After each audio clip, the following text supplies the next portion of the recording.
Code படத்தோட கிளைமேக்ஸ்ல எத்தனை பேர் இந்த சீனை நோட் பண்ணீங்க? நோட் பண்ணியிருப்பீங்க. இருந்தாலும் தப்பா நோட் பண்ணியிருப்பீங்களோ அப்படின்னு எனக்கு கொஞ்சம் தோணுது. ஸோ இருந்தாலும் சொல்றேன் கேளுங்க. என்னன்னா விஜய் அவர்கள் எஸ்கே கிட்ட வந்துட்டு ஒரு வில்லனை கொடுத்துட்டு போவார். இவன் தான் வந்துட்டு இந்த சேப்பாக்கில் பாம்பு வெடிக்க போற கும்பலுக்கு தலைவன், இவனை நீ பாத்துக்க அப்படிங்கிற மாதிரி கொடுத்துட்டு போவார். அதுக்கு வந்துட்டு எஸ்கே, சார் நீங்க ஏதோ முக்கியமான வேலைக்கு போறீங்க, இவனை நான் பாத்துக்கிறேன், நீங்க அந்த வேலையை பாருங்க அப்படின்னு சொல்லுவாரு. இந்த இடத்துல நம்ம பசங்க என்ன நினைச்சுக்கிட்டாங்கன்னா, இதுக்கு மேல நம்ம விஜய்க்கு அப்புறம் தமிழ் சினிமாவோட நம்ம எஸ்கே அண்ணன் தான் அப்படிங்கிற மாதிரி நினைச்சுக்கிட்டாங்க. ஆனா அது கிடையாதுன்னு நான் நினைக்கிறேன்.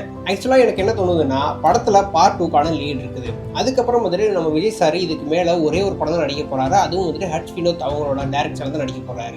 அதனால கோட் 2 படம் அப்படின்னு ஒன்று இருந்துச்சுன்னா கண்டிப்பா விஜய் சாரால நடிக்க முடியாது. அதனால வில்லனை எஸ்கே கையில கொடுத்துட்டு இனிமேலுக்கு இவனை பாத்துக்க அப்படின்னு சொல்றது பார்ட் 2 வந்துட்டு எஸ்கே கையில கொடுக்குற மாதிரி தான் எனக்கு தோணுது. ஸோ இந்த ரெண்டு விஷயத்துல உங்களுக்கு எது கரெக்டா தோணுது அப்படிங்கிறத மறக்காம கமெண்ட்ஸ் சொல்லிருங்க. மற்றபடி கழிவு எதுவும் ஊத்திடாதீங்க. விஜய் சார் தான் போட்டார் துப்பாக்கி பிடிங்க சிவா. துப்பாக்கி அவர் படம்.